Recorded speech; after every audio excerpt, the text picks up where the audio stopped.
Hey everyone, I'm Megyn Kelly. Welcome to the Megyn Kelly Show, live from SiriusXM headquarters in New York City, and happy Monday.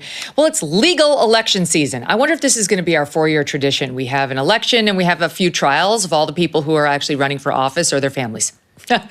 This will be great for me because this is right in my wheelhouse, but I'm not sure how great it is for America. We are getting ready now to watch Hunter Biden get a taste of the Trump treatment as he goes on trial for his felony gun charge. And we will see how the Democrats and the media will spin the convicted felon talking point after the former president received a guilty verdict late last week. I mean, they keep saying like 34 times or 34-time felon.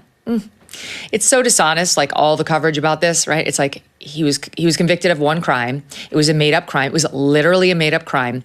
And now they're going to keep referring to him like he was Osama bin Laden. So good luck, man, navigating the media coverage on that. As Hunter Biden's trial begins in Delaware today in a federal court there, President Biden is in Wilmington. He's there to support his son, who the media would like us to remember he loves. He loves and doesn't judge. It's Hunter Biden's turn, and we're kind of interested to see what happens there. With me today to discuss it all, the EJ's Eliana Johnson is editor of the Washington Free Beacon and co-host of the Ink-Stained Wretches podcast. And Emily Jashinsky has a new job. She is now the DC correspondent at Unheard. That's HERD.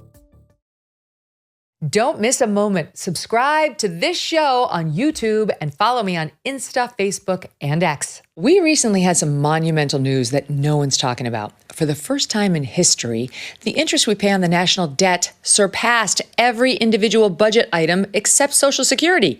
Yes, the U.S. now spends more on interest than on national defense or even Medicare. And it's only getting worse as big government continues to spend like drunken sailors.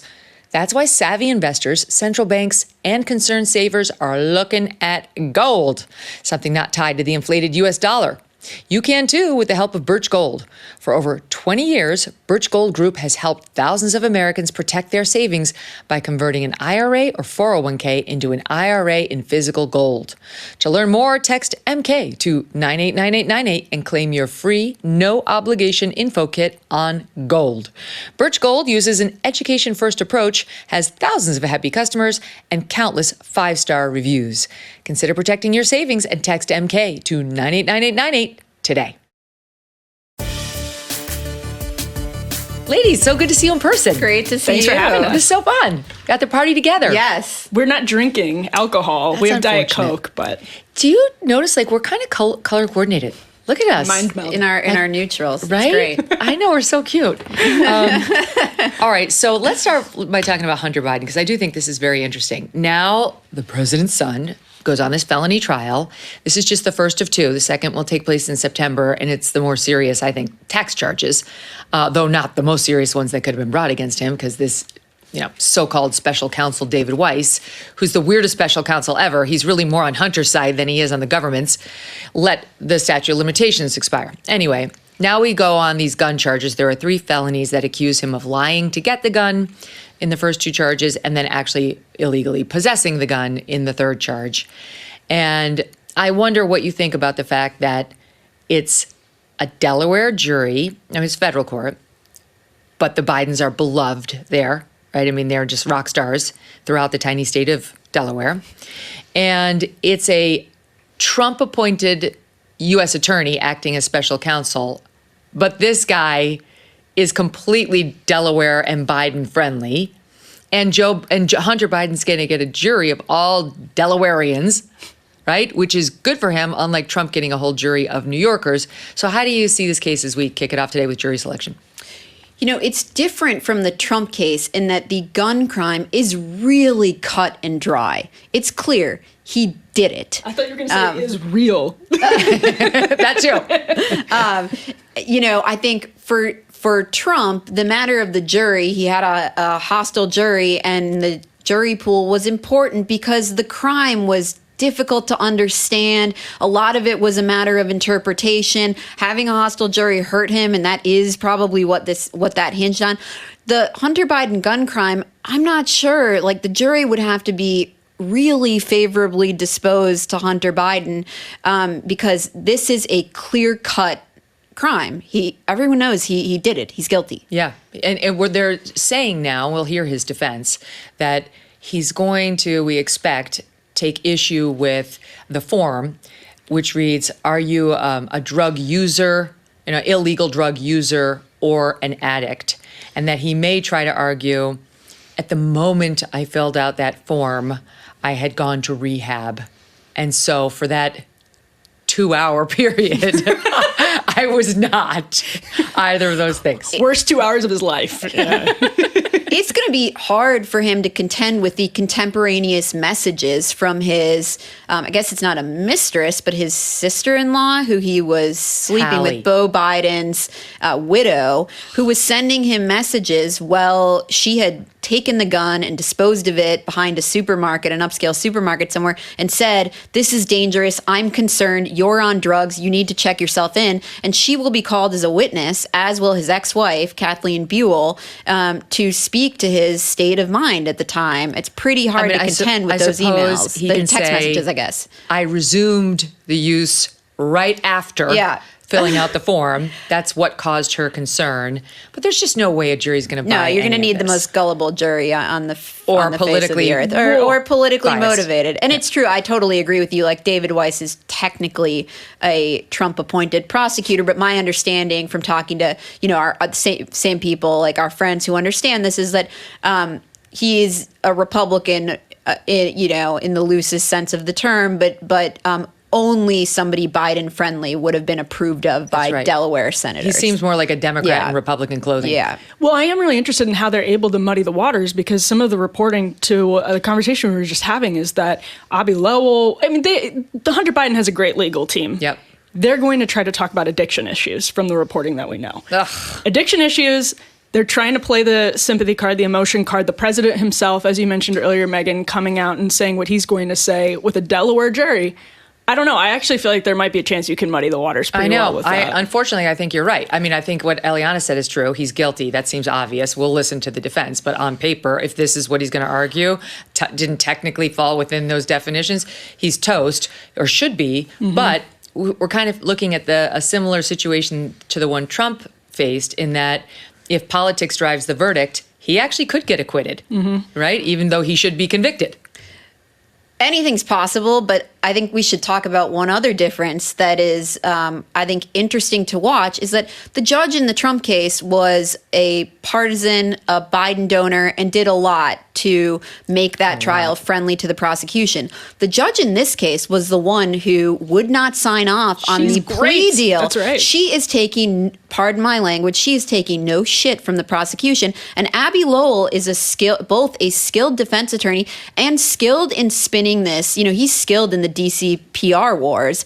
And I don't think he's done very well. Like, people are not being spun by what these charges are. But this judge is not having it. I know. I love her. She's Mary the one Ellen who caught Norica. them. Norica, Yeah. right? They caught. She caught Hunter Biden. She's the one who caught Hunter Biden and David Weiss, Hunter's prosecutor, working together to let all of this go for a misdemeanor charge and bury all of it. The tax charges, the most serious, anything having to do with his Burisma deal. That's how the original plea deal was written, and she was the one who was like, "Wait, what's in here? Why am I agreeing to this?"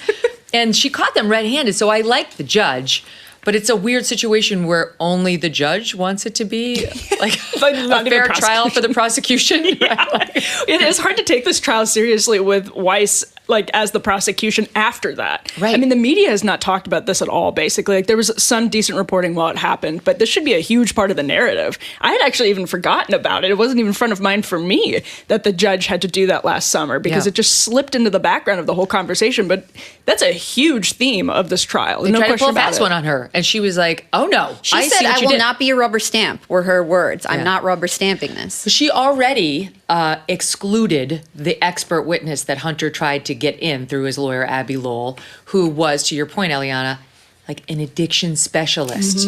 Who's going to walk us through? I mean, who hasn't known an addict? Most of us have known an addict or had an addict in the family. That's just how pervasive this problem is. And virtually none of them go out and buy a gun that's illegal and lie on the forms to get it. Like, that's not a thing that is caused by addiction, like the need to have a gun, buy a gun, and lie on the form.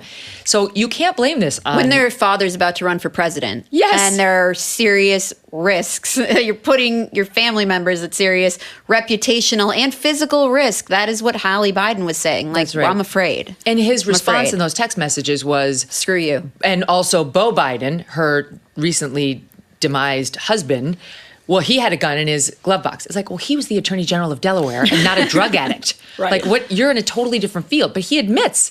He doesn't say I didn't have it. Like, all the admissions are in these texts. And in his book, Emily, where he wrote extensively about his drug use, including right around this time. Right. It's right around this time, although I can still see them trying to wiggle out of it legally because it wasn't the 2 hours that he filled out the form or whatever. But actually, the point that Hallie Biden is a Look witness. at the picture my team has put up.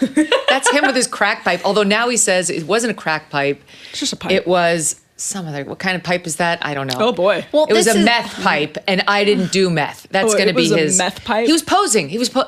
I told my audience, my old pal Kelly McGinnis and I, we were thick as thieves in high school, and we went out. We had a bunch of people over. Anyway, like a couple of morons, we took pictures of all the teenagers in our house drinking like wine coolers and beer, and then we left the pictures on the counter like a couple of numbskulls.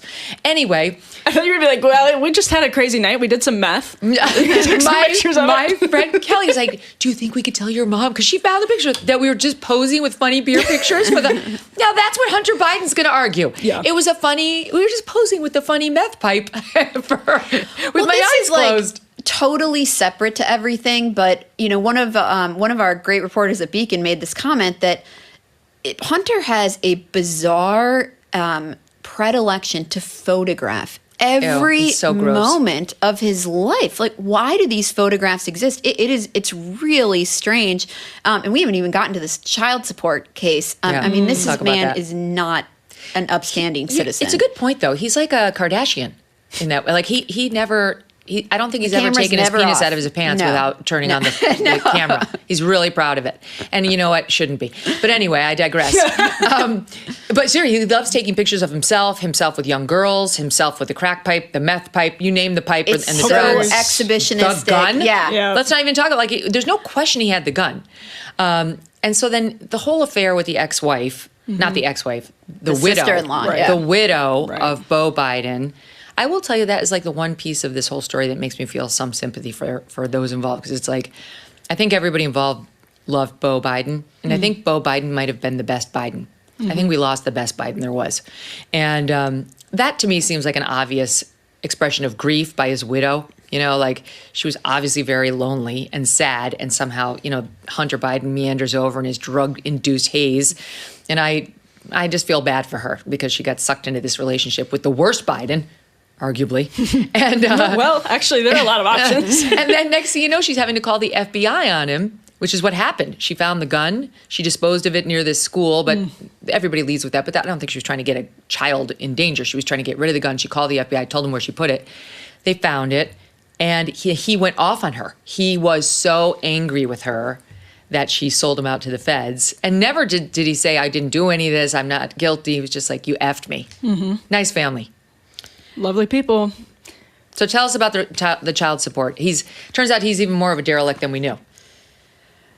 Right. The child support case is something that we learned through a report in Axios over the weekend, has been playing out in the background over the past several years. And we knew that during the time that Hunter was drug-addled and yet apparently selling his public relations and legal services for millions of dollars to foreign clients, he owed upwards of $30,000 a month in alimony to his ex-wife, Kathleen Buell.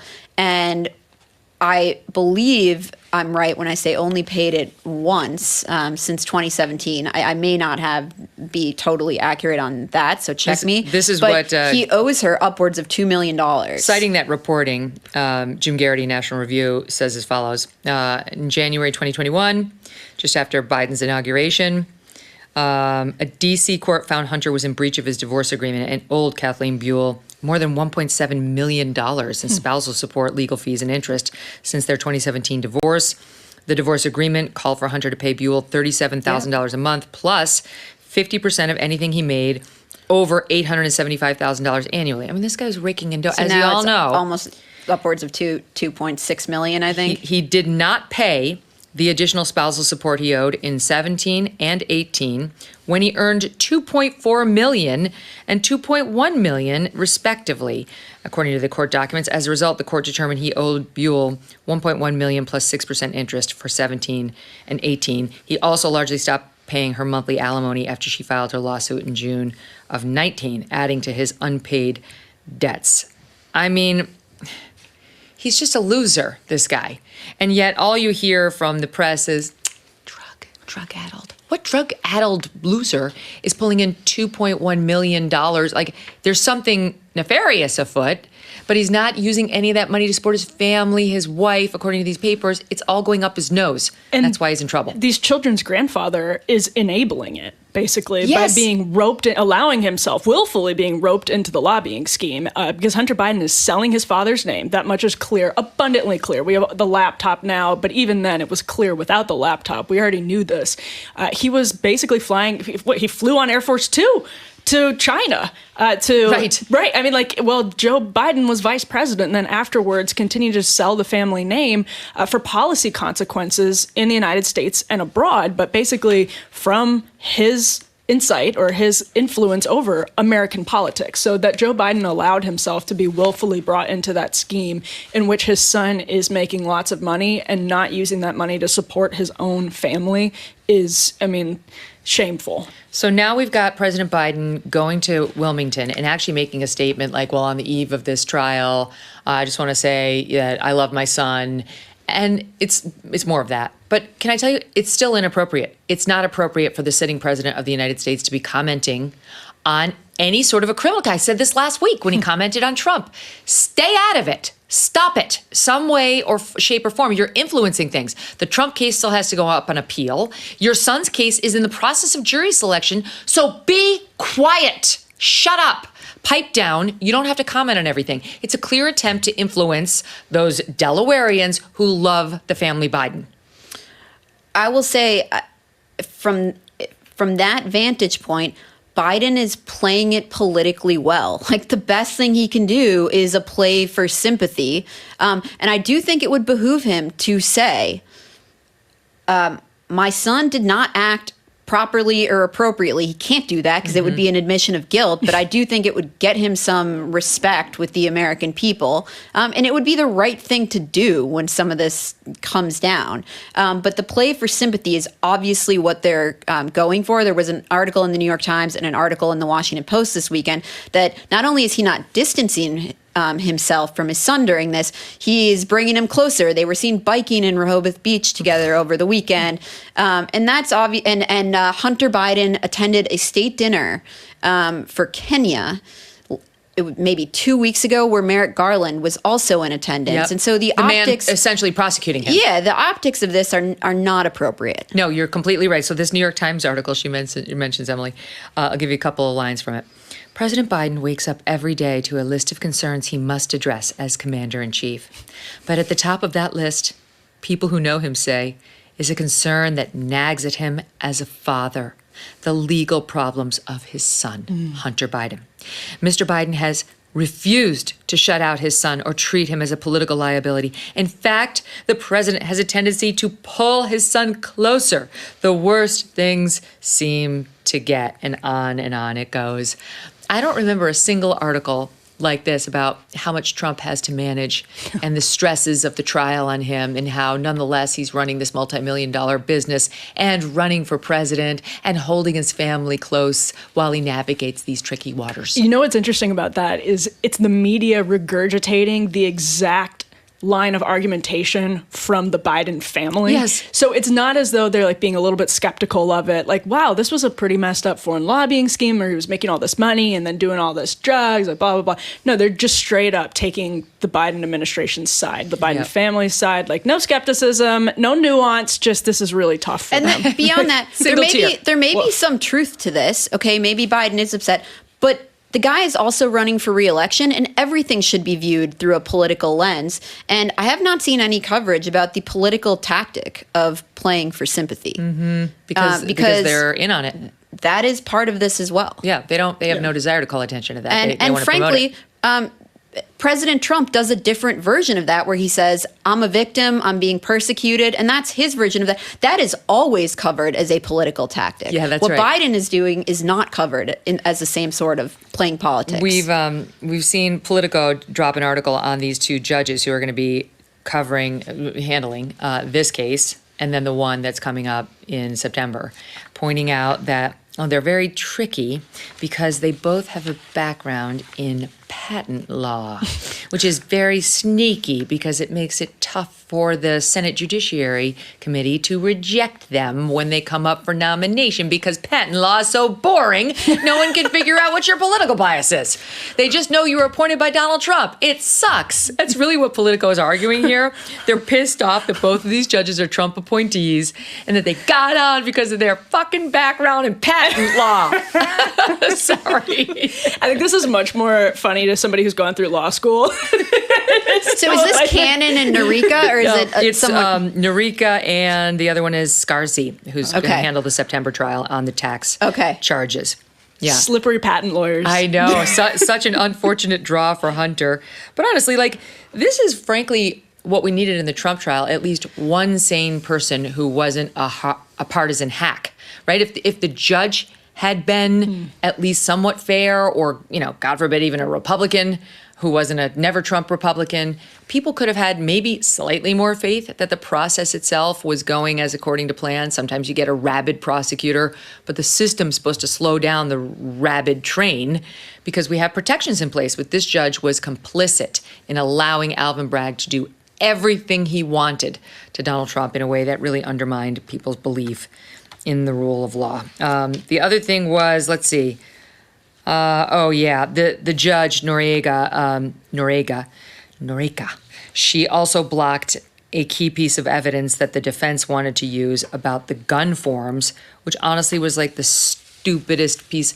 Apparently, when Hunter Biden filled out the application for the gun form, he needed proof of ID, so he showed a passport, so they wrote that down on the form.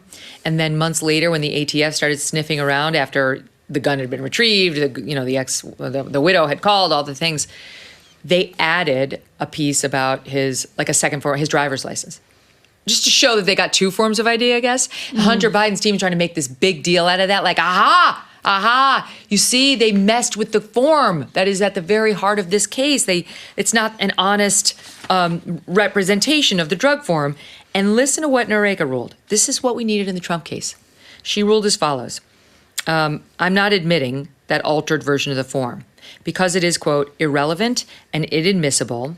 And she went on to blast Hunter Biden's team for pushing it, calling this a conspiratorial theory and saying it is, quote, unsupported rhetoric about the motivations of the Wilmington gun store employees, and says as follows. This is the line we needed in the Trump case over and over. Quote, any probative value it arguably has is substantially outweighed by a danger of unfair prejudice, confusion of issues, and misleading the jury. It's not hard. It's done all the time by federal and state court judges. It just didn't happen in the Trump case on any of those controversial admissions. That would have been the line about the Stormy testimony, At least. And all the sexual the details. non-prosecution agreement between Pecker and the feds, or AMI and the feds, the Michael Cohen's guilty plea on the election charges, federal election violation. None of that. You can say that same thing. Any probative value it arguably has is substantially outweighed by a danger of unfair prejudice, confusion of issues, and misleading the jury. This is an objection you learn your first year of law school. You do it over and over again in moot court, never mind real court. Every lawyer knows it's available. Every judge knows it's one of the most important tests they have to weigh. Not whether it's prejudicial. Everything that comes in against a defendant is prejudicial, unfairly prejudicial, or so prejudicial that the prejudice outweighs its probative value. Judge Merchan refused to do that analysis at all in most cases, and certainly not in Trump's favor. And then at one point, when he allowed Stormy's testimony, he then chastised the defense for saying, you should have challenged this testimony after he had rejected their challenge That's to right. allowing the testimony. Like, it was wild. Eliana, it's so bad because what happened with Stormy's testimony is the defense went up to the bench before she took the stand and said, we don't think this is relevant. We think it's highly unfairly prejudicial. They were questioning the probative value of Stormy Daniels. There you go. Thank you, Emily. See, you did go to law school right here. I just put you through it. I'm just hanging out. So they went up there and said, this should not be allowed. And the prosecution said, will you open the door by saying he didn't have the affair on opening statement? Okay, fine. That is something they shouldn't have done. So now she's coming in. But then they said, well, you should limit the testimony severely to just, did she have the affair, blah, blah, blah. And the judge was giving them a long leash to question Stormy Daniels. So they had already lost. Like, the judge wasn't like, all right, you can ask her the following 5 questions and that's it. The judge was like, go for it. So having lost, the defense sat down and, like many defense attorneys, didn't want to look to the jury like, this is killing us, this is terrible for us, by continuously popping up, object, object, object, object, on every single question. And then it got out of control, and the judge blamed the fact that it got out of control on the defense. That's just one example. But it's amazing because the media, like I read multiple media reports that said Mershon made multiple accommodations to Donald Trump, that he was just accommodating Trump left and right. He let him have a TV while he was in the waiting room. So he did everything. He bent over backwards to accommodate Donald Trump. That is ridiculous. I know. I was arguing with Dan Abrams on News Nation, and he was like, he didn't let in the Access Hollywood tape. I'm like, okay. Literally, there would have been a mistrial that minute, but he did let in the transcript of the Access Hollywood tape, which, why was that in there? That did not belong at all in this trial. And you should have seen the things that he was going to let the prosecution cross-examine Trump on if Trump took the stand. Like in the Harvey Weinstein case, it effectively prohibited Trump from taking the stand. There was so much extraneous stuff from things having nothing to do with this case that, as an effective matter, Trump could not take the stand, and he didn't take the stand, as you know. All right, so that's Hunter Biden. We will continue to watch it. Anthony Fauci, everyone's favorite villain or superhero. I don't think there are a lot of us who see him as in between, is back on the stand now in front of a House committee that's probing how he handled COVID, but really his dishonesty in responding to congressional inquiries over the past few years. A couple of headlines out of it have been, number one, because we've seen correspondence leading up to it, but today's the hearing. One, Fauci admits there's nothing behind the 6 feet. Nothing. They had no idea. He doesn't know where that came from. He's not the first one from NIH to say this, but it's interesting to hear him admit it. No clue. It was made up. Shocked. Secondly, could not remember what, if any, evidence was behind school mask mandates. I don't think there's been any studies that, that we base that on. I don't know. No. Can't remember. By the way, Thatcher Brunt was right. My son, who stood up in second grade and, like Norma Ray, refused to go along. Like, I'm not wearing it. It's like Dead Poets Society. He's like on the That's desk. what happened. He took it off. Amazing. And the teacher said, you have to wear it. And he said, the CDC did a study of 90,000 children in Georgia and it proved that masks do nothing. And then she sent him to the principal's office. That's where we got involved. Anywho. Vindicated. So here's the biggest thing on Fauci, though. This is interesting. In the lead up, I'm going to set it up. I think we have the sound, don't we, guys? Like, all my sound bites are everywhere. I don't know. My team will tell me whether we have the Fauci sound. There's a guy named Dr. David Morens. He's a top advisor to Fauci. And in September of 2021, they now have his emails. This guy Morens, and he's corresponding with Peter Daszak, who is a villain. In my view.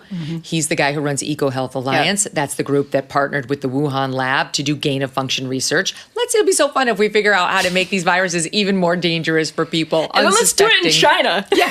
What could possibly go wrong? And then let me engineer a statement of American scientists saying, we agree this absolutely did not come from a lab, and publish it in a scientific journal. Call it a conspiracy theory. And then I will somehow wiggle onto the WHO investigative body that's looking into the origins of COVID and go all the way over to China to do my investigation of myself and then exonerate myself. Even 60 Minutes had to call BS on that in a great interview where they were like, hello. Okay, but that's Peter Daszak corresponding with this guy who's supposed to be representing us, Fauci's guy, Morens, David. So here's Morens. He writes to Daszak I try to always communicate on Gmail because my NIH email is FOIA'd constantly. So annoying when I have to respond to the people. That was my last part. Morenz, don't worry. Just send to any of my addresses, and I will delete anything I don't want to see in the New York Times. It's right there, black and white. And he had testified behind closed doors in January, denying that he ever attempted to delete COVID-19 records, according to the subcommittee. So why was he saying this to Peter Daszak, saying just send to any of my addresses and I will delete anything I don't want to see in the New York Times, or I just communicate on my private email to avoid the FOIA. All right, one more thing, and then I'll get your reaction. Here he is testifying before Congress and being asked about this to Fauci this morning. Did Dr. Morenz communicate with you about official business using his private email? Official business? No. Did you ever encourage Dr. Morenz to use his private email address for official business? No. Okay, so deny. He knows nothing. My favorite thing about this is that Morenz is patting himself on the back in writing about how clever he can be to avoid FOIA, but he's putting it in an email that can be FOIA'd. It's like, it's so perfect. Like, he really thinks highly of himself, but he can't even avoid FOIA because he's writing it down. It reminds me of that guy Biff in Back to the Future, right? Was Mr. Potato Head, wasn't that it? Or no. I'm quoting the guy from War Games. Remember that guy? You're too young. War Games? Mr. Potato Head. Sorry, my audience, No, they know it. I've seen no movies. What? And You I've seen no War movies. Games? No. With Matthew Broderick? No. Oh, and Ali Sheedy? Oh, he's so cute. You got to read that. It's amazing. It's about the computers taking over. Yeah, and like launching World War III. Anyway. It sounds like a relaxing weekend. You'll rent it. Yeah. You'll enjoy it. It's an interesting soundbite, and forgive me because I didn't see the hearing this morning, so my question may have been answered in the hearing, but he says official business? No. I'm curious, what would Dr. Anthony Fauci's distinction between official business and unofficial business be? And would he consider emails about how to evade public records requests official business or unofficial business? I'm quite curious where he would draw that line. And I think, overall, many of us had a sense all throughout COVID that the authorities who were telling us 6 feet away and mask wearing inside, outside, actually not outside, but inside. And the guidance was changing over time that they didn't really know, and that it wouldn't have been that hard. And everybody would have understood if they came forward and said, we're dealing with something novel.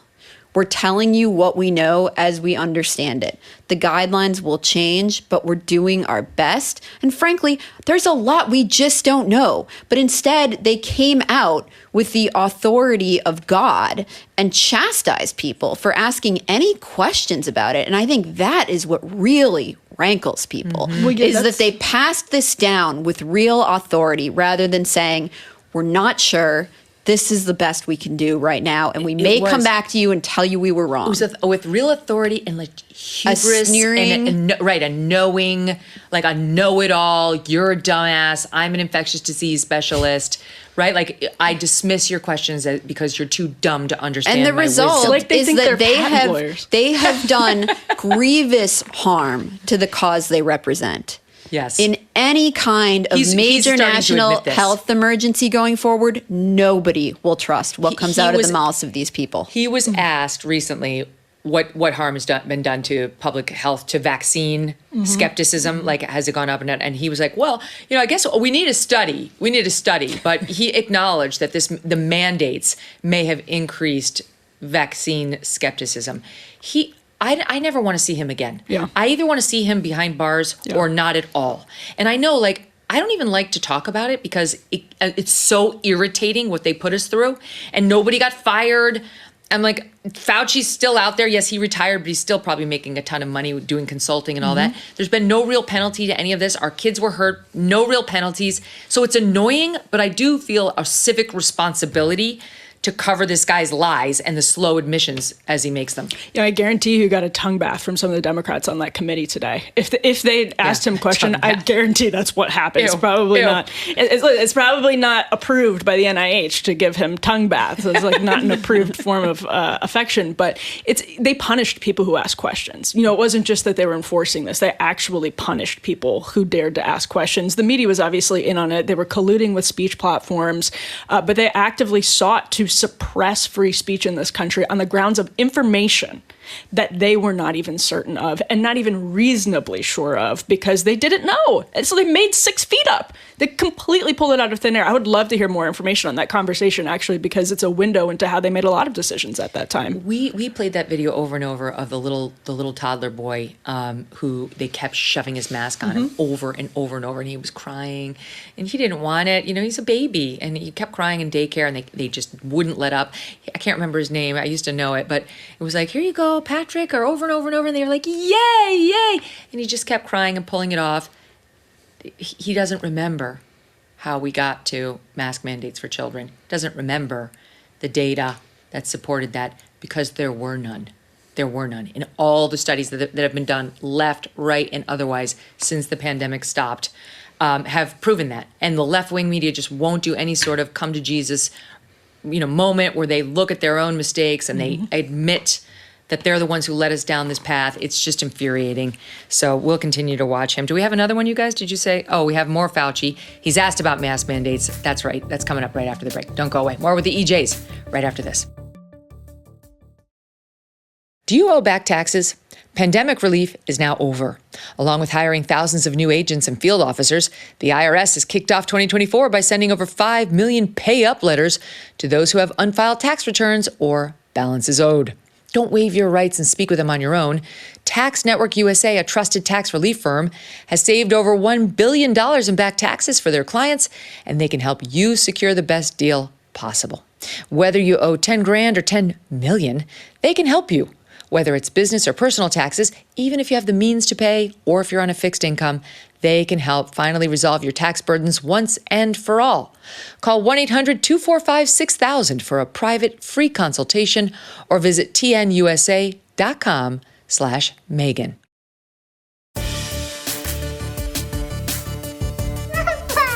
Put your mask on. No, you gotta wear it on, honey. No, you gotta keep it on. Put your mask on.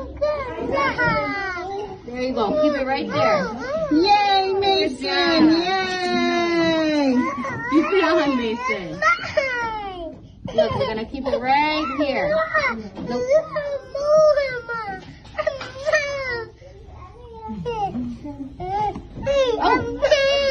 Peekaboo, I see you. Keep your mask on. Put your mask back on. What are you looking at? Come on, keep it on your face. You gotta keep it on your face until we go outside. Oh my God, it's awful. Mason. Oh, sweet boy. He was right. He was right. It's emotional to watch, isn't it? F you, Dr. Fauci. That's because of you. And now he's like, so blasé. I don't know. I can't remember what supported the mask mandates. I think we just made up the distancing. Like nothing. So poor Mason, you don't think that did some damage? Every day that kid likely went through that, just as all the kids did. So here's Fauci being asked about some of the masks this morning. Watch. I'm going to go through a list of COVID mitigation measures that you supported over the course of the pandemic and ask you to give me a yes or no as to whether you believe these measures were justified. Business closures. Early on, when 5,000 people were dying a day, yes. Church closures. Same thing. School closures. Again, the stay-at-home orders. These were important when we were trying to stop the tsunami of deaths that were occurring early on. How long you kept them going is debatable. Mask mandates for adults, mask mandates for children, mask mandates for children under 5. And going back to what I said before, all of that is in the context of, at the time, Mask mandates for children under 5, there's scientific evidence for that? Excuse me? Mask mandates for children under 5, there's scientific evidence supporting that? There was no study that did masks on kids before. You couldn't do the study. Right, because it would have been abusive. But he doesn't, there's never going to be an accountability for Dr. Anthony Fauci. The left has determined he must be lauded. He's not getting tried on false felony charges or real felony charges for that matter. He's going to remain a superhero to them. It's disgusting, and I applaud the House's effort to call attention to the fact that he knows nothing. It was all an act. He knew nothing. And he tortured our children both in that way and with mandatory vaccines that caused myocarditis that wasn't disclosed. And there are still kids suffering from that, not to mention those who have died. Yes, Kara Swisher, they've died because of these animals who pretended they knew answers that they didn't know. It's just absolutely infuriating. By the way, on this guy Morenz, Fauci said what he was doing using personal email indeed violates NIH policy. He was asked by Representative Comer, so Dr. Morenz edited a letter that Dr. Daszak sent to the NIH. Did you know that? Does that violate policy? Yes, that violates policy. He was asked, Dr. Morenz provided Dr. Daszak advice for how to mislead NIH on EcoHealth's late progress report. Does that violate policy? That was wrong. It was inappropriate. It violated policy. And on it goes. Okay, so that's enough about Anthony Fauci because I can't stand him. Like it's true, Megyn, that okay, nobody's going to sanction him officially, but I do think that broadly speaking, the American public is aware that they were misled and told to do things on the basis of no evidence. And for a narcissist in the way that he is, I'm not sure if you guys saw, he allowed a camera crew to follow him during COVID, and there is a documentary about him, 90 minutes or so, that shows him kissing his wife through a mask in his own home, among other things, my God. and crying when Biden is inaugurated. So for somebody like that who craves public approval, I think that is its own sort of punishment. Yeah, right. That he's been outed. People know. Yeah. As truly like a know nothing. Yeah. Okay. Well, look, if you want to know the list of things Trump did that he shouldn't have done, that would be at the top of mine. Trusting that guy and not firing Anthony Fauci. It was a massive mistake. Ron DeSantis was right, but it is what it is. I mean, we have an even greater COVID enthusiast in the White House right now, right? I mean, Joe Biden would probably still have us masked if he thought he could get away with it, politically speaking. All right, and speaking of Donald Trump, the aftermath of the shocking verdict, it wasn't really shocking, but the fact that a former president was convicted continues. Some of the media over the weekend trying to get their arms around the significance of this. Hold on a second.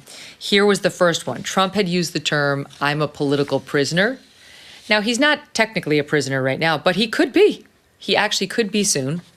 And it was the weirdest thing. It's got a lot of coverage on Friday. Joe Biden was walking out of a presser, not on this entirely, but he was asked this question as he walked out, and this is how he responded. I'll describe it for the listening audience in SOT 8.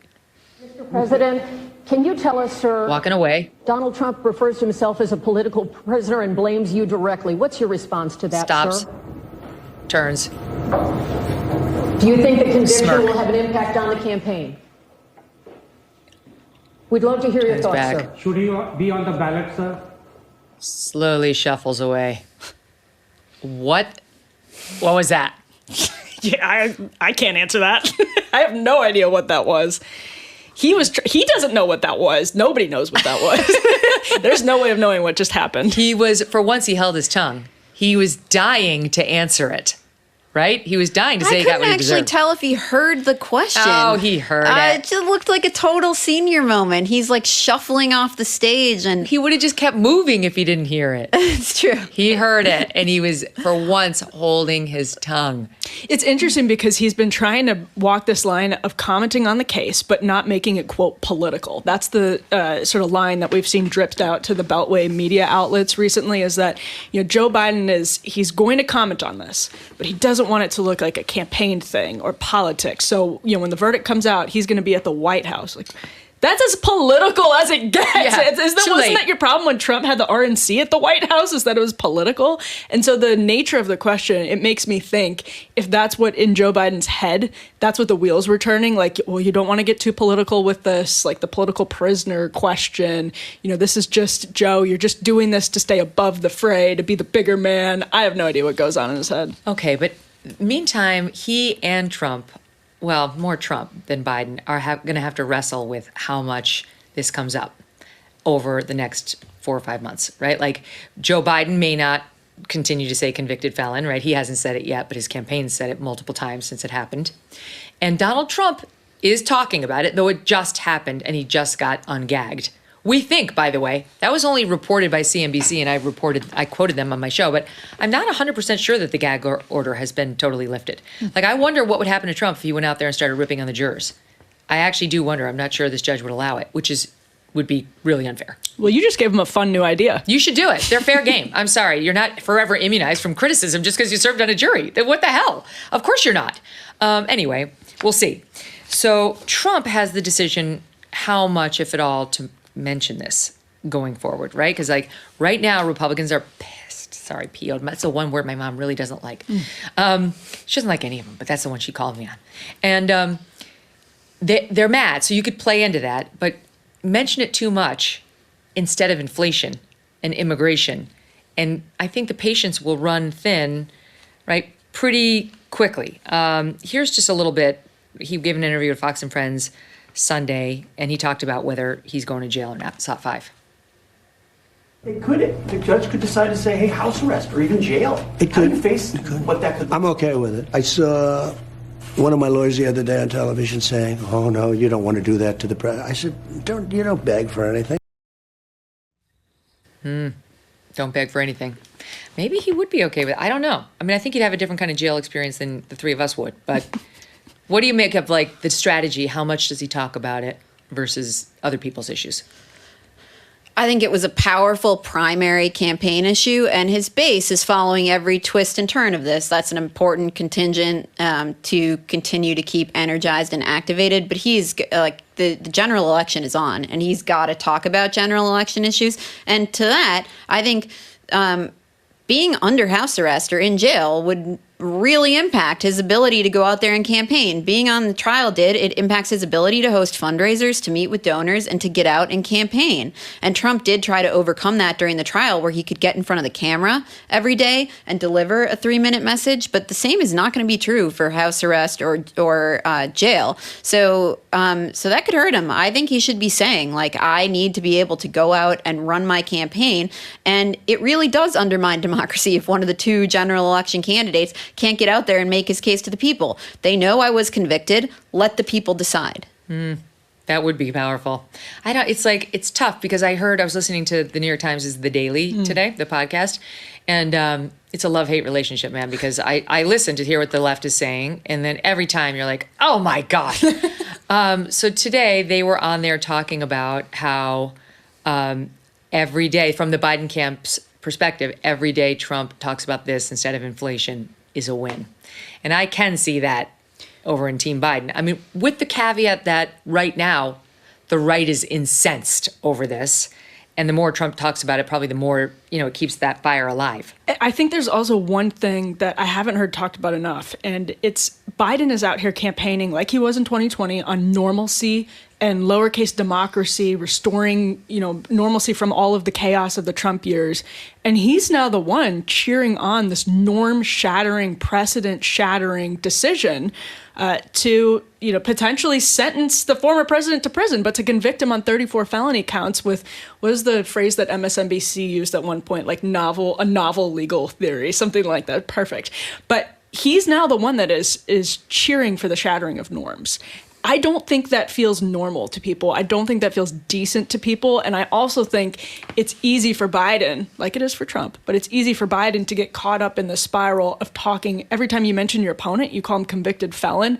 and then you pivot to talk about inflation, well, you probably just undercut whatever you're about to say about inflation with some percentage of the American population in a close election. But that is the plan. Dan Pfeiffer, the guy who got, Obama elected, he said, first of all, we should never miss an opportunity to refer to him as a convicted felon. You cannot say it enough or in enough spaces. It needs to be drilled into the heads of the American people who aren't paying that close of attention. The polls do support that there's some sliver of the electorate that doesn't want to elect a convicted felon. And sadly, the polls are showing that the overwhelming number of Americans polled think this was a real case. They don't know. They're living their lives. They're not paying the close attention. Well, how could you with this media? I mean, even if you paid attention, it would be hard. If you only paid attention to the Times, MSNBC, Washington Post, your local Gannett affiliate, it would be really hard to know what the hell just happened. Even my pal Dan Abrams at News Nation, who I mentioned, who I really like, but their whole mission is to be like down the middle. I mean, what he was saying to me the other night is like, of course, it's illegal to pay off somebody in order to help your campaign. If you pay somebody under a non-disclosure in advance of your election, it's illegal. No, it isn't. It's a lie. It doesn't violate election campaign finance law. It doesn't violate any law. This whole thing was a lie. Pause there. Quick break. Right back.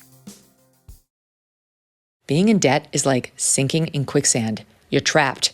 You feel helpless. And the harder you struggle, the deeper in debt you can get. If you are trapped in debt, let me throw you a lifeline. Done with Debt. Done with Debt has created a new strategy with one goal in mind, to get you out of debt quickly and permanently.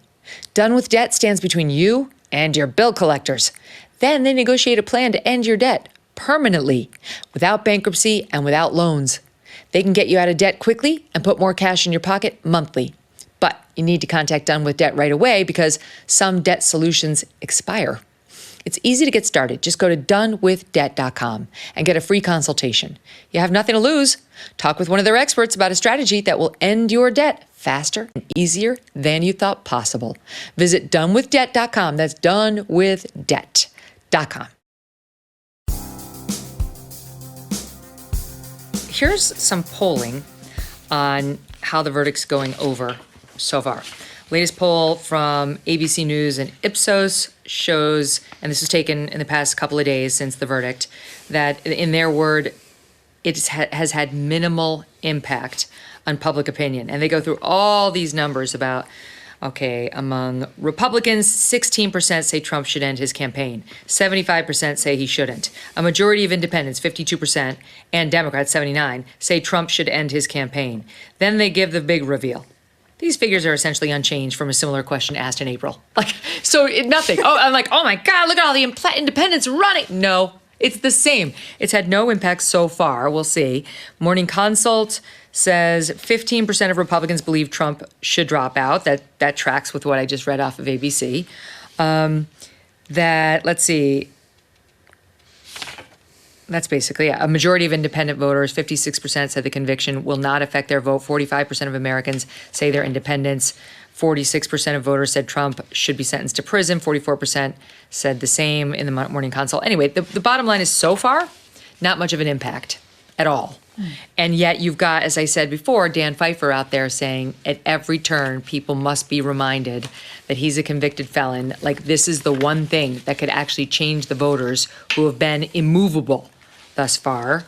Is he wrong? Because here's a little bit more. He says, repetition is the key to a successful message, and we want people to wrestle with the notion of hiring a convicted felon for the most important job in the country. And he goes on to say, know the targets, moderates, and young people, and don't expect the race to shift overnight. But this is the way forward. This is based on my expertise of zero in polling, so I'm glad everyone's tuned in for this. But my sense is the following. I'm sure the Biden campaign and Team Biden's polling on their messaging is more sound. Like, sure, they've determined and they found in polling over a year that this is a damaging message, calling him a convicted felon, than the flash polls done in the 24 hours after the verdict that came out. I don't put any stock in those. I also think there's a lot of time between now and the November election, and big things are going to happen that are likely to be more important than this verdict, that will become baked into public sentiment. My my all-important gut is telling me that, like, a lot's going to happen between now and then that will make this recede into the rearview mirror a little bit. But it's true. Trump is going to have to come up with a message to contend with what the Biden message is, which is convicted felon. Like, okay, his message should be, what are they afraid of? Like, let me run, let the people vote, and you all should decide this. But this is where it's spinning now. Did you see J.D. Vance on with Wolf Blitzer, or the highlights of that? Yes. So there's a longer clip. We just cut it a little bit, but this is where the left is going now with the narrative. Watch. What happened to the Republican Party being the party of law and order? We are the party of law and order, but you can't have law and order if you have This former president judges. has been convicted 34 times. Law and order, violating law. Law and order is not having a judge who donates to the political opposition to Donald Trump and then tries to throw Donald Trump in jail. That's the opposite of law and order. Okay, but it keeps going. And I heard this from a lot of circles on the left, that the Republicans are not the party of law and order because they're not accepting this verdict as legit. And the other thing Democrats, I think, are totally underestimating, it's not that, of course, there's some percentage of the country that's going to be uncomfortable with a convicted felon being president. There's no question about it. But again, you get into this really interesting issue where it's real when that guy is 4 days before the RNC supposed to be sentenced. That is something that image, I don't think they understand what that could do. Because again, just being convicted, there have been so many cases thrown at him that it's started to, I mean, I think people are getting numb to it. There's so many charges thrown at him. What if we don't think this guy's going to sentence, Trump to jail? And a lot of the lawyers who were on my show last Friday, and we had like the who's who of law, said even if he does sentence him, he'll likely maybe suspend it, where you don't actually have to serve the time, right? As long as you're a good boy and you don't violate the law, or potentially at least postpone it post-appeal. But I mean, what if this guy's a true lunatic and throws him in jail before the convention? He donated what, like $15 to the Biden campaign? $35 to the Biden campaign, which I saw Byron York make a great point, and I think Andy McCarthy was making this point too. That's only something you do if you want people to know that you're on the team. There's no other reason to give $35 as a judge. It's true. I mean, it's a weird thing to do. So, I mean, that really could happen. I think it's probably, if I had to put money on it, I wouldn't say that it was going to happen, but it is not a possibility. And that image, again, I don't think, I was walking by the Supreme Court yesterday with a friend, like walking behind the Supreme Court, because I live in the area, and I was looking at it and I was like, I don't think Democrats know what they've done. I don't think they know what they've done when the immunity ruling comes out. This was the last place, the courts were the last place that people really trusted. And they burned that trust for 34 felony convictions on what? A hush money payment to a porn star in the service of an election violation? Right. Well done. Yeah, basically 2 misdemeanors that stitched together allegedly made a felony, both of which were time barred.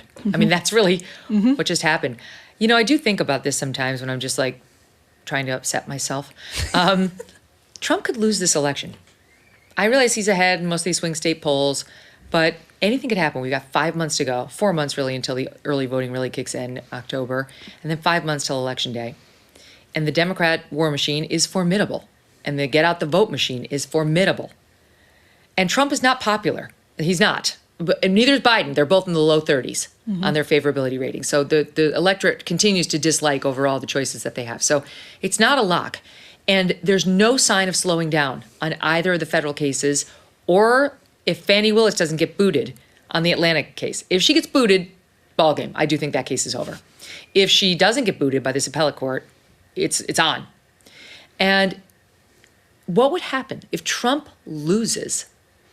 I think he's going to jail. Yeah, he's going to jail, 100%.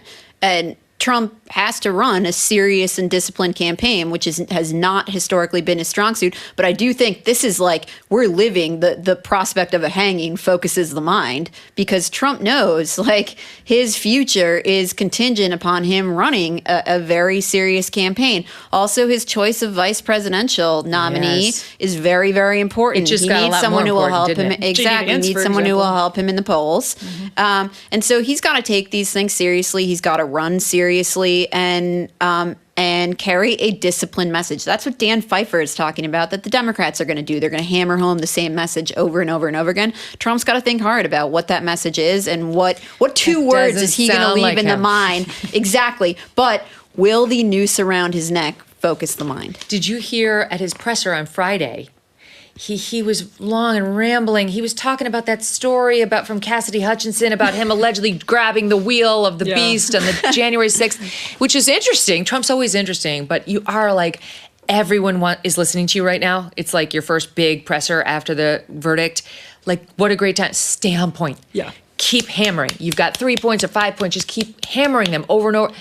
That is not a discussion for today. Mm-hmm. I do worry. Like, Trump off prompter is not as strong these days, like in terms of staying focused. Well, and another good point that Eliana made was one of his big messages is such a good one, which is let people vote. And let the American people vote. Don't try to take this away from them by putting me in jail or by throwing all of these convictions at me. Just let the voters decide. Don't use the novel legal theory.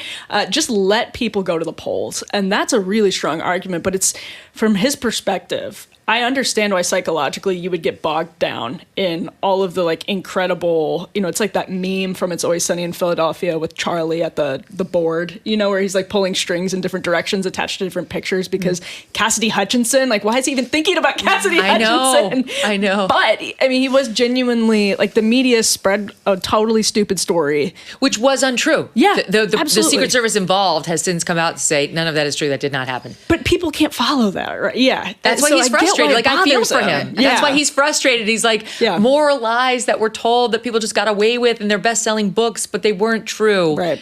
So he's got to live with it. This is like neither here nor there, but to go back to that Wolf Blitzer clip, can we just talk for a second about how nonsensical and stupid that line of questioning is? Yeah. Like, it is hard for me to believe that he is really not capable of understanding and having a serious argument about the fact that many Republicans and conservatives don't think this was a good case. And, if you don't believe this was a good case and you don't think he should have been convicted, then you can't be the party of law and order. Yeah, right. Like, it's ridiculous. So stupid. Yeah. And it's like evading the real argument to have a specious gotcha television moment that's so dumb. Yes. Because it was a talking point that his friends that work in like different lobbying firms texted him clearly because it was going around Dem circles. It's like when we talk about law and order, we're not talking about like putting the former president behind bars. We're talking about like the southern border and the people like shoplifting from CVS. Yeah. Wolf. And the criminals who are like attacking women on church steps in New York. Stupid. Dwayne Reed, Eliana. And like he knows that. Yeah, that's right. That's right. I went to CVS this morning. There are CVS. Yeah. Dwayne Reed is like. Okay. Yeah. So here's a little bit more from Stephanopoulos and his take on where we are right now. In 1774, John Adams said, "Representative government and trial by jury are the heart and lungs of liberty." 250 years later, the heart and lungs of liberty are facing what may be the ultimate stress test. Jurors have yet to consider charges against Trump for even more serious crimes: blocking the peaceful transfer of power, concealing classified documents, encouraging the filing of false electors. But for now, the New York jurors have already presented their fellow citizens with a choice. Do we want to be represented, to be led for the first time in history by a convicted felon?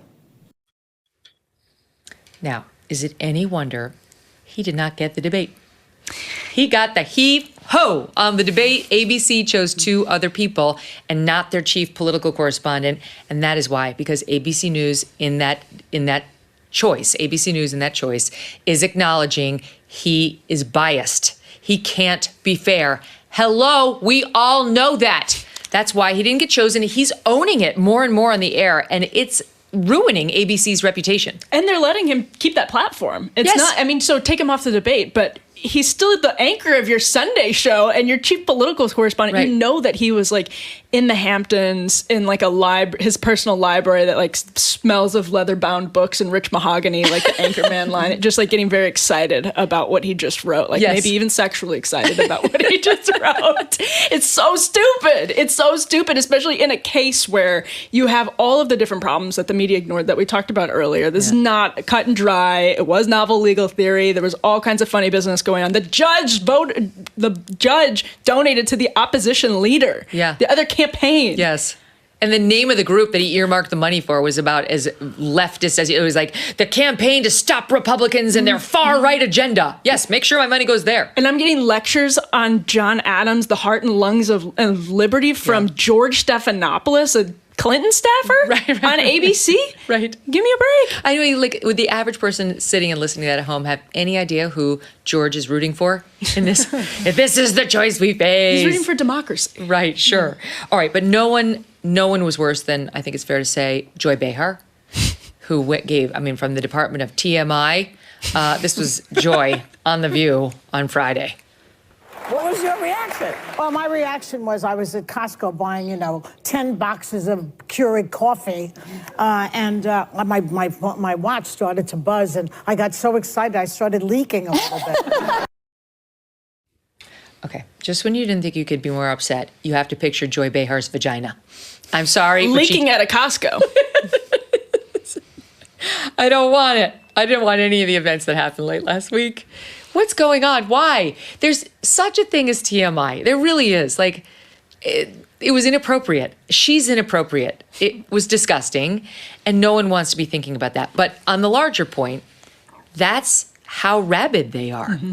Like, it literally caused her to pee her pants. She was so excited to see Donald Trump convicted, like a 3-year-old seeing Goofy at Disney for the first time.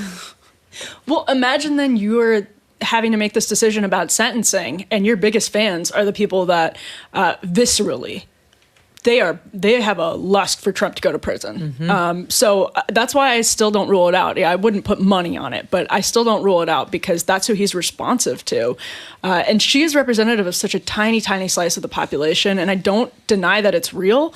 I don't think it's exclusively rich white women who watch MSNBC. I'm sure there are some other people who really, really hate Trump and want him to go to prison, but it's not the majority of the country on this case. It just isn't. And this is where this was the battle they chose. The hill they chose to die on. I said this on Friday, but I heard more of it over the weekend. You could actually hear the smiles, like in some of the podcasts and the radio broadcasts about this verdict.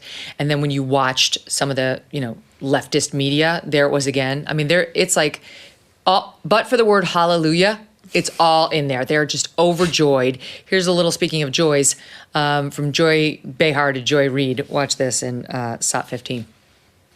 This case was brought in a state that no Republican controls. Because if it did, the same thing that happened in Georgia would have happened here. Thank God for the state of New York, Donald Trump's home state, because there was no way for him to interfere with the process of justice. And in this rare instance, as somebody who's quite critical many times of the criminal justice system, the system actually worked the way it is supposed to work. Oh, my Lord. The same thing that happened in Georgia would have happened here. What? Alvin Bragg would have started stooping his ADA, and they would have been outed as paying Trump's the ADA fault. more than all the other prosecutors, thus calling everybody's objectivity into question. Because that's what got the Georgia prosecution in danger, not a Republican. Oh, this leftist opponent of the criminal justice system also just cheering on a RICO case. Yeah. Get him. Right. Exactly right. Go for it. I mean, the system worked. Like, this is the narrative that's being sold. The system worked, law and order, no one's above the law. And that's why you have those big numbers of people who think the jury came to the right decision. Like, he violated the law and we had to hold him accountable.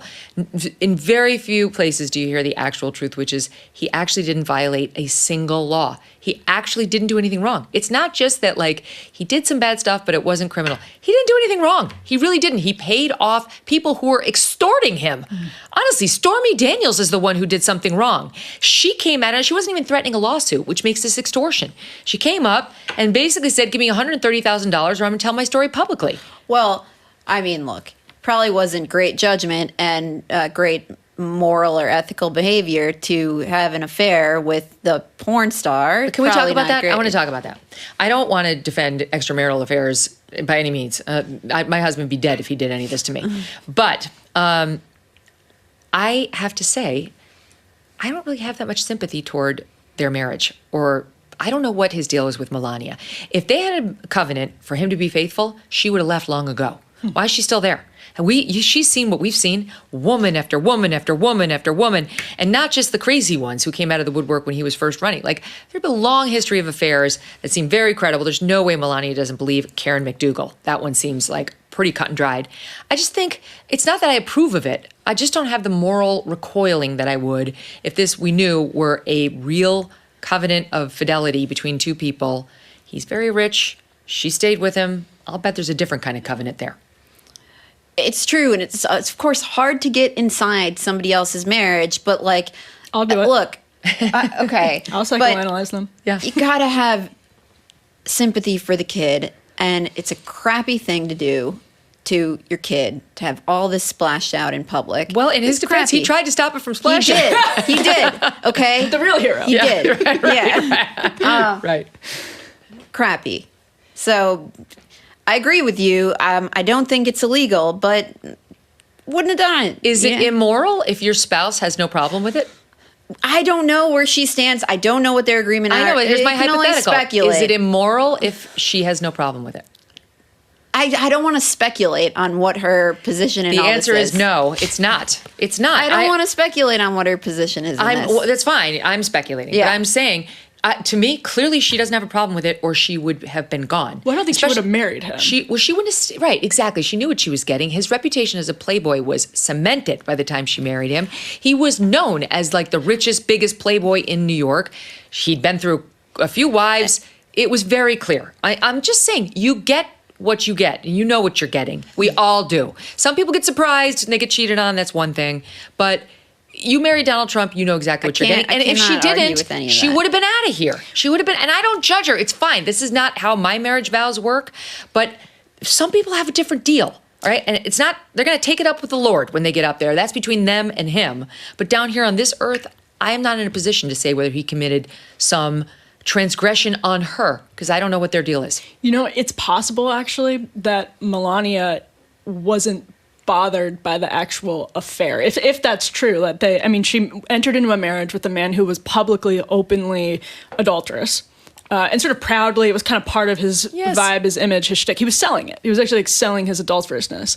That maybe the feigned outrage from the media is not even something that Melania Trump ever experienced. Right. It's kind of interesting. Well, one of the facts that came out of the trial was that when the Access Hollywood tape came out, she was the one who said, dismiss it as locker room talk. Mm-hmm. It was Melania Trump who, it doesn't sound like she was horrified by this, or I'm guessing, and I have no idea, but I'm guessing the deal is you're going to be you. Keep it quiet, or maybe there's an unspoken thing that happens between some couples where it's like, I'm going to look the other way because I understand what kind of a man I married and I don't expect lifetime fidelity, but I don't want to hear about it, right? And maybe the transgression was she wound up hearing about it. All of that would have helped Trump in his trial, right? Like, I promised her the one thing she wouldn't have to do is hear about it. That's why I paid the money. It had nothing to do with my election, whatever. But none of that should have mattered. His subjective reasons for paying the money or having the money paid were totally irrelevant, never should have been allowed in. All right, last but not least, let's do Mehdi Hasan was he on MSNBC? Is he going on the network that now fired him? It's so weird. They fire these people and then they invite them back on to do commentary. Here he is.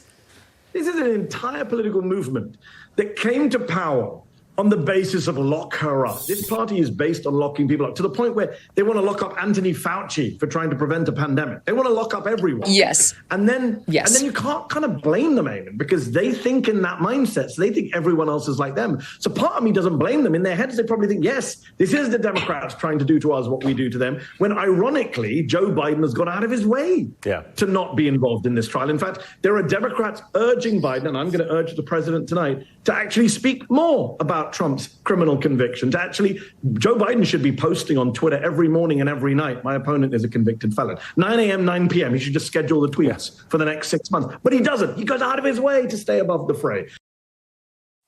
On the panel 4, everyone shook their heads yes, he should be doing all the postings all the time. Also, Mehdi Hasan saying that this is the party that ran on Lock Her Up. I was thinking the other day, like, James Comey is arguably the guy who's at the top of the mountain having pushed the snowball down the hill. Like, yes, that's exactly the problem, is that Hillary Clinton, for so many Americans, Hillary Clinton, the wife of Bill Clinton, who a lot of people feel like oversaw deindustrialization, lied, got away with it, etc., didn't go to prison or anything like that. They feel like she got it off. She got off so easy. And here's Donald Trump. And it's one political party persecuting another political party because they don't like those voters. And that's really visceral to a lot of people around the country. So he's not saying anything that he's not making them sound contradictory or hypocritical. To even from somebody on the left, an anti-establishment leftist like Mehdi Hassan should say, yeah, lock them all up. Let's do it. How about the business of Anthony Fauci for trying to prevent the pandemic? Sir, if anything, the evidence suggests Anthony Fauci may have caused the pandemic through that very group we were just discussing, EcoHealth Alliance, funding gain-of-function research in the Wuhan lab. The truth is never going to come in black and white because the Chinese won't allow us access to the data. But there's more than enough evidence to make that conclusion. And I have made it. That is my opinion. But he certainly didn't prevent the pandemic. The lies just at like every turn. So in any event, my own feeling is Trump should ride this wave for a little while, and he should be righteously indignant over what just happened to him and to us, the American public and our legal system. The rule of law was breached, but not by Trump, by them, in this extraordinary extra-legal prosecution of a former president of the United States and chief political opponent to the sitting president. And he should ride that piece of it, But very soon he should pivot to just the key issues that were driving people to him even before this week, right? Immigration, inflation, the economy, whether you were better 4 years ago than you are now, Joe Biden's age and infirmity, and all of it. We touched on this a minute ago. I do think Trump's VP choice is more important now than ever. Like, I think people realize, like, they're out to get Trump. They'll do it however they can. I mean, I did hear speculation from some on the right. They're going to take him out. Like, there's a lot of worry. I don't even like to say it, but like, they're worried that Trump is going to get assassinated. Yeah. And there's a chance Trump could be in jail. Chance, small, but between now and November. So you need a good campaigner. You need somebody out there who can campaign for him, who's articulate, who's bright, who's savvy, who can fight with the press. So who is that? What do you think, Eliana? I think there are a few things for him to think about. I think he needs someone who's perceived as serious on the issues, somebody who could actually govern, I think would help him, because Trump is not perceived as particularly serious on some of those things, somebody who's disciplined. I think he needs someone who can help him raise money. They are not raising, look, the verdict helped them raise money, but overall, they're behind, and all of this stuff is impairing Trump's ability to do that. So somebody who's skilled at that would be good. An emissary to donors, I think, is important. And third, I think somebody who's perceived as being able to do the job, who people are comfortable with doing the job, and who can unite different factions of the party. Trump has two choices. He can double down and get someone who's a super MAGA, or he can get someone who could attract independent voters and could, may different opinion from him on some things, but could convince Democrats and independents to come over. There's a case to be made for both, but I think he would do well to pick someone who would unite the party and could potentially attract independents and Democrats. The ones who are on the fence. People who are on the fence. So in both of those categories, I'll just put an example. I would say you just described Tim Scott for the independents potentially, and J.D. Vance for kind of doubling down on the MAGA base. Yeah, he's the one that you could pass the MAGA baton to. Vivek Ramaswamy is another one of those people. In the J.D. Vance lane. But J.D. can raise money, and Tim Scott can raise money. They're both very connected to fundraising. And neither one of them is so unacceptable to the more establishment Republicans that they'd be a deal breaker. That's true. Vivek's tougher. I like him, but he's a tougher sell with the establishment Republicans because of his Nikki Haley war. I don't think Trump would even consider Nikki. He basically said as much. There's too many core Republicans who are really against her. But you could get somebody who's a little bit more establishment-y. If you're Trump, you really have a decision to make about whether you want to pass the baton, the MAGA baton to, like a junior. There's no junior Trump. Well, there is actually an actual junior Trump. You know what I mean? Well, look, Annalise Stefanik is in there. But I think there are a couple real contenders for the position who we've seen go out, and Trump turned the trial into a proxy campaign where he had these people come up and give little campaign speeches for him. I think Doug Burgum is a real contender for this job. I've got my eye on the Burgumeister. He's serious, he's wealthy, he's broadly acceptable to people, and he's competent. Yeah. And he's mildly attractive, which Trump cares about. And he's handsome. He is handsome. J.D. Vance is legit attractive. And also, I think Tom Cotton could be a contender for this job. He doesn't have the same charisma, but he's acceptable to. I like Tom Cotton a lot. He straddled the MAGA wings, but he's a serious person. But he's too conservative. He's too conservative. He doesn't need the conservatives. He needs the more moderates. I think that's true. And Burgum is like a blank slate in certain ways. Burgum's, he's like the patent attorney. He's the patent attorney. And people are already circulating opposition research on Burgum, which tells you that they have reason to believe it's a very serious possibility. And I'm just going to throw this out there. I actually don't think Trump is going to make a calculation. I need a woman. I need a minority. I think he's going to ignore all of that and pick the person he thinks is genuinely going to help the ticket the most. Okay, so what his people told me was that he's going to pick somebody he wants to spend time with, somebody who he genuinely likes. And that made sense, but that was last September. Now here we are 5 months before the actual vote. And truly, like, Trump could be going to jail. Like we said, if he does not win, he's going to jail, more than likely. And if I were Trump, that would make me look at not Nikki Haley, because you have like people like Tucker saying he would actively campaign against that ticket, which Trump's got to pay some attention to that. Not that far establishment for the number 2, but somebody who would bring in the DeSantis is a possibility here. I also Although think. one of them would have to switch their residency because of the strangest rule ever. Oh, right. The president, vice president. Same for can't be the Marco. same. Yeah, exactly. And I think Trump would sort of relish making somebody do that. It's like a way for him to exert his control over them. But I think DeSantis would actually unite the party. Republicans like him. He's serious. He's true. young. He's a fundraiser. He's not going to get independence, though. I think it's too soon after the failed campaign for DeSantis. I feel like he still has the stench of the loss on him. I think he would be a fine choice. Like, he's not perceived as irresponsible. To me, I would like that, and I think you would like that. What about our friend Katie Britt? Is she out of contention? I think she's out. Yeah. She was here. She's out. She came on the show. I asked her about the weird voice, and the biggest reveal of the whole day was, that's how she actually talks. I was like, oh my God. I was wrong. I was wrong about your fake affect on the State of the Union response, because that's how you actually speak. Anyway, she was a nice lady, but she's out. She's out. Yeah. How about Kristi Noem, dog killer? Oh, out. Puppy. I think Tim Scott is a really sound possibility, but the other person I would be looking at is J.D. Vance, especially because he can defend against the lawfare really articulately. Yeah, law school like graduate. That. He's also learned from this kind of like post-Trump conservative approach to media in a way that I don't think Tim Scott has nailed yet, which is to just demolish them. Yeah, flip the question. You don't have to worry about berating Wolf Blitzer. Here's the thing against JD, and I love him. Yeah. I love him. He's what a man he is, and his wife, she's amazing. Usha. Anyway, she clerked for John Roberts. The thing he has going against him is he was very critical of Trump in 2016. Yeah. And Trump has a very long memory for that. And even when he was doing his he's like, when he looked at Tim Scott and he was like, oh yeah, he's diverse. Diversity, I'm in favor of it. Diversité, you might say. This is Trump's riff. So when he got to J.D. Vance, the first thing that came to Trump's mind was he was very anti-Trump back in 2016. So was Tim Scott. And then he said, against him. But he's gone on to be a great senator. He's very good in the U.S. Senate. That just telegraphed to me where Trump's head is on him, which doesn't say vice president. And here's my second reason against J.D. I'm thinking it like Trump now. He doesn't want someone he can't control. And I think J.D. Vance has a very strong independent streak. And he's young and ambitious. I think Trump is threatened by that. Yep. That is what he's threatened by with Nikki. Yep. That's true. Well, she was so critical of him. That'll do it. So the critical is a little bit different. I think most of the people he's considering have said critical things about him.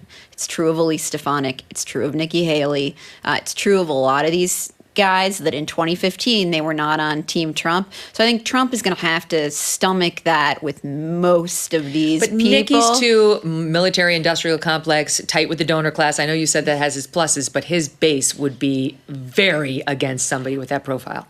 Trump likes it, though.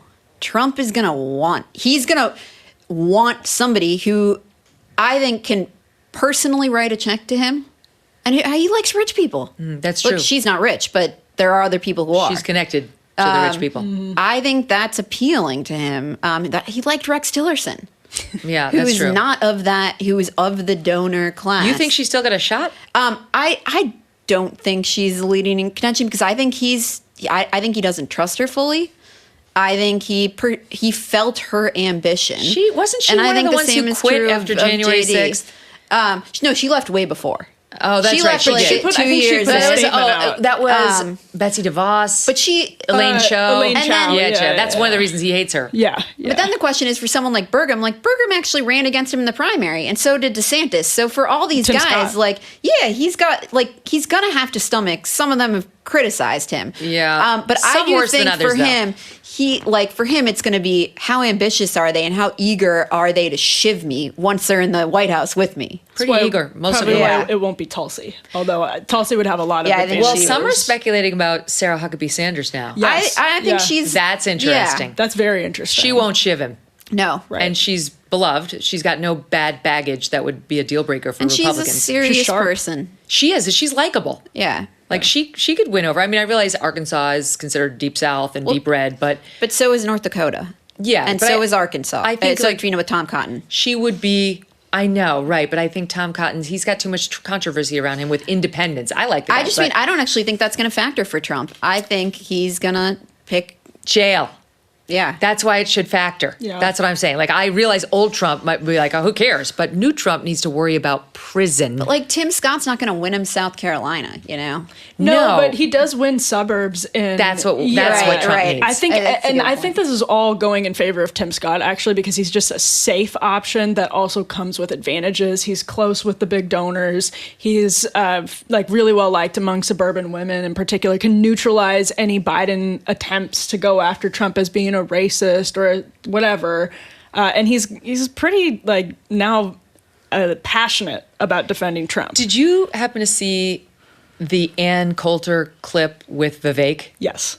Of course. Extraordinary. It was. I have to say, Vivek handled himself beautifully in that exchange. Oh, and I agreed with many, many things you said during, in fact, probably more than most other candidates when you were running for president. But I still would not have voted for you because you're an Indian. There is a core national identity that is the identity of the WASP. And that doesn't mean we can't take anyone else in, a Sri Lankan or a Japanese or an Indian. But the core around which the nation's values are formed is the WASP. She said, I like a lot of your positions, but I won't be voting for you because you're an Indian. Only Anne could The comedic timing was perfect. Yes, yeah. She's like, because you're an Indian. She says right to him. And he's like, expand on that, right? And then she says, we have a long tradition in this country of electing WASPs. And it's like baked into our country's DNA. And he's like, basically, he lets her play it out and he kind of says, like, aren't you kind of doing what the left does? Yeah. On identity politics is what should rule the day. And I view people through these prisms. And she denied that. And it was a good exchange. We'll drop it in here. But there is a question about, the Republican Party has not elected or nominated a black man as their president or vice president. And there's got to be some calculation in Trump's head about whether that will help and hurt him. Getting real here. I mean, it's nice to say it'll be only a plus. But there's also some risk in it because of, as Ann puts it, yeah. Not that we're agreeing with this. I'm just saying. No, yeah. You got to be realistic. He wants every vote he can get. Yeah, that's true that he would. I could see him calculating that. Although there's a big chunk of this country that's Obama-Trump voters, arguably a demographic that was super influential in him defeating Hillary Clinton in the Electoral College in 2016. So I don't know that it would actually be a problem, and I feel like he could probably be persuaded that it wouldn't be a problem. In fact, if anything, the numbers that we've seen among Trump with black men in particular, yes, if anything, he could even widen that margin, which is already impressive and already enough to make Democrats nervous in a state like my home state of Wisconsin, where you've really always had this big divide between the urban voters and people elsewhere. Let me ask you a question on that. How do you think black men will are more likely to vote for Trump if he has Tim Scott as his running mate? Because I think women are no more likely to vote for Trump if he chooses a woman. Like, I wouldn't vote for him more because he chose a woman. I think black men like Trump because they like his economic policies and they like his strength. There's a lot to like about him having nothing to do with identity politics. I think that's true. I mean, I just don't think vice presidential picks make that big of a difference, but it's such a close election that it's possible. Tim Scott has connections in, like, he's able to do events in the black community in a way that other people can't. He's able to, like, get out the vote in black community and black communities in ways no other Republicans can. Mm-hmm. So and it's he's possible. so optimistic. Like, his message is so I was about uplifting. to say, I'm bearish on him for that reason, actually. You mean bullish? I think no, I am You're bearish. against? Because he's too optimistic? I'm just in terms of his chances for being selected, I am bearish on him because I think we saw in the primary that he was not a vicious killer campaigner. He is optimistic clouds and rainbows. And oftentimes the job of a vice presidential candidate is to do the negative, vicious campaigning. True. And Trump values that. I think he's going to want like a vicious, cold killer. And frankly, that's something some of these other guys like do quite well. Who would be the best vicious killer? Oh, but just imagine Tim Scott and Kamala Harris in a debate. Oh my gosh. That would be fun. I'd buy a ticket to that. Yeah. Who would be the best vicious killer? Elise Stefanik? She'd be good. Tulsi there Gabbard are would be folks vicious. with that Tulsi who hates have the a little Democrats bit more more than Trump of that does. quality. Yeah. Tulsi has already demolished Kamala Harris. So in a vice presidential debate, that would be fun. And she's interesting because she would get some crossover. She'd have some appeal to those independents. And the one downside to Tulsi is like the Republican base might be like, she was a Democrat 2 minutes ago. Yeah. But I feel like the Republicans are so motivated right now, they're not going to care. I don't think Tulsi's the smart bet, but she's interesting. Yeah. I vote for that. I'd vote for that ticket. I'd love to see her. All right, stand by. Speaking of rainbows, it's Pride Month. That's next.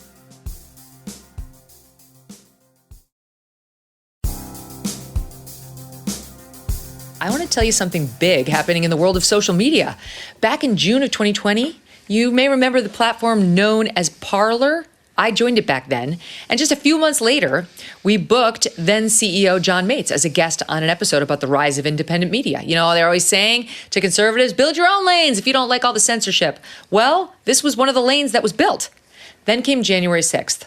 A week later, we had Mates on the show, but it was a very different sort of interview because after the J6 riot at the Capitol, Parlor saw probably the most egregious form of censorship in years.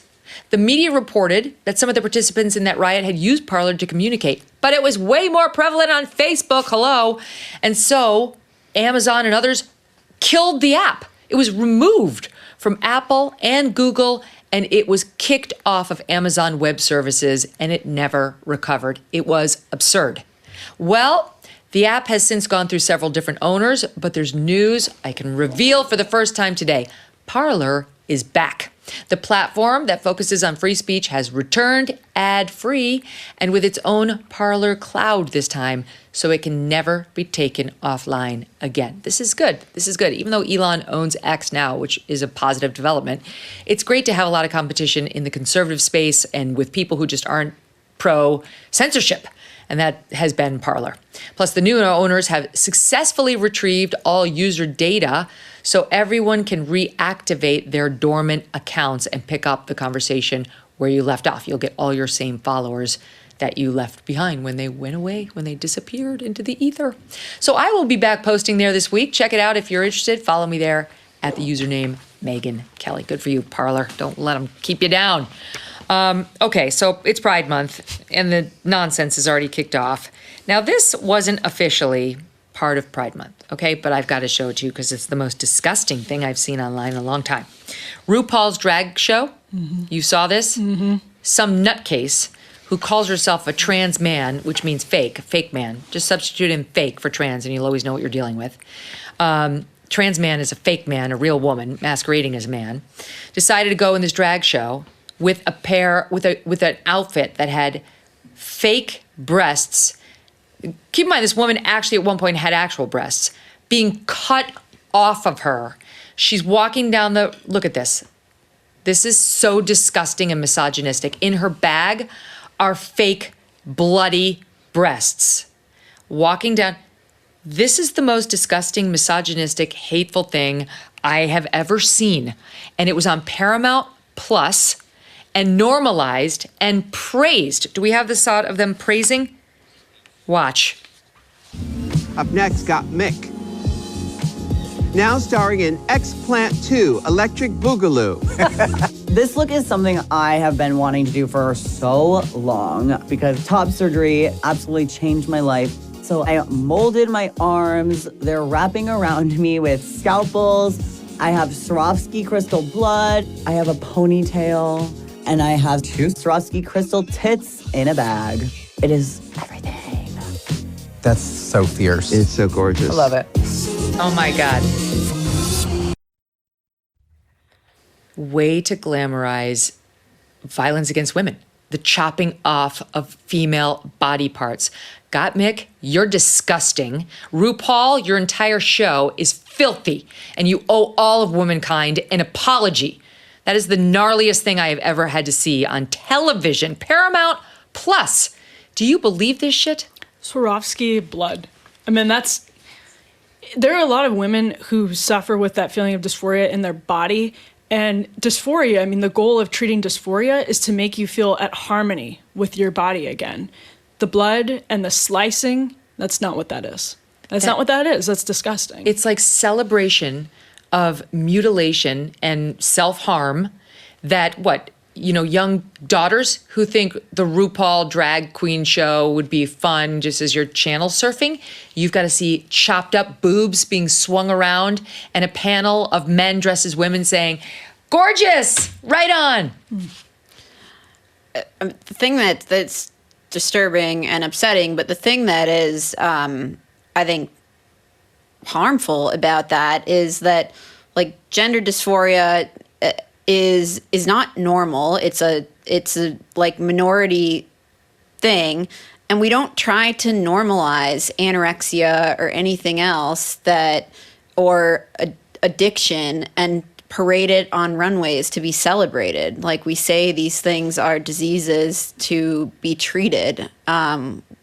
We don't say this is beautiful and we should make fashion around it. And the fashion world has been rightfully criticized for propping up and celebrating things that cause harm to women's health, such as overly thin bodies, and is correcting for that at the same time that they're like propping up something else that is harmful. Can you imagine? And trying to suggest that it's normal. It's exactly the same thing. Like, being as thin as fashion models were is not normal for women. They shouldn't believe it, and neither is removing one's breasts.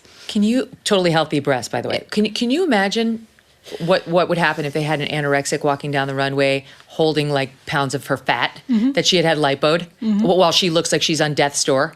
And then, or like an addict whose teeth had fallen out from all the drug use, like swinging her bags of teeth around, and everybody like, gorgeous, you go, girl. You hurt yourself just as much as you want. Do it all the way to the grave. We'll be here making money off of you and applauding the whole thing. This is a new low. It's so light, too. I mean, the way that they act it's just beautiful. It's light. It's not a debate. There's nothing, you would never know that was controversial from that clip because it's on Paramount Plus. It's being sponsored by a major corporation.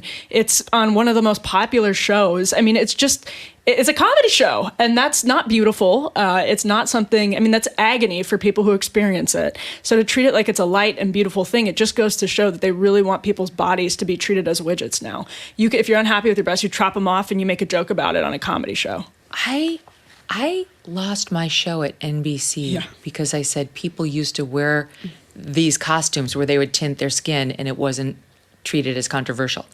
Roseanne got fired for her comment at ABC. She hosted the #1 show in all of television about Valerie Jarrett, and she says it's a case of racial misgendering because she thought Valerie Jarrett was white. This is totally fine. No one's going to lose their job for glamorizing violence against women, whether it's self-harm or otherwise imposed. And by the way, this is both. This is somebody choosing to chop off her healthy breasts and a surgeon willingly chopping off somebody's healthy body parts, and then a room full of men celebrating it like RuPaul as if it's as normal as a daisy. Like, it's totally fine. Bring it on. And young girls sitting at home thinking this is something beautiful to be glamorized, the chopping off of healthy body parts. Fuck these people. I'm sorry, but this is depraved. There's something seriously wrong with this. Swarovski blood. I cannot get over that. I mean, it is... We reached out to Paramount Plus and said, do you stand behind this? Is this what you want children to be seeing as they watch your disgusting channel? Not surprisingly, they didn't get back to us. Also, is this what you want Pride Month to be? Right. Is this the face of Pride Month? The body of Pride Month? Is this what is being celebrated? That's how you're going to kick it out? That's what you're asking me to celebrate with your flag? Right. No, is my answer. Right. Not happening.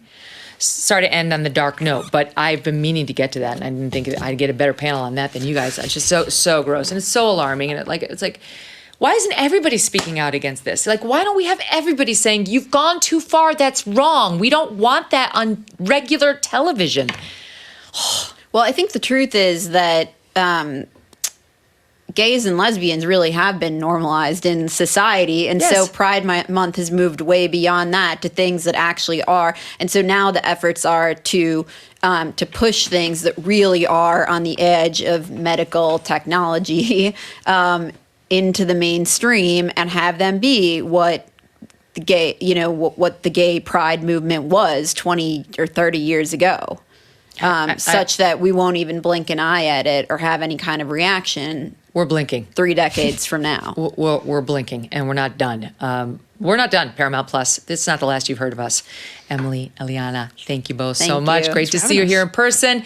Tomorrow, we got another in-person guest. Dave Rubin will be with me for the full show. We'll see you then.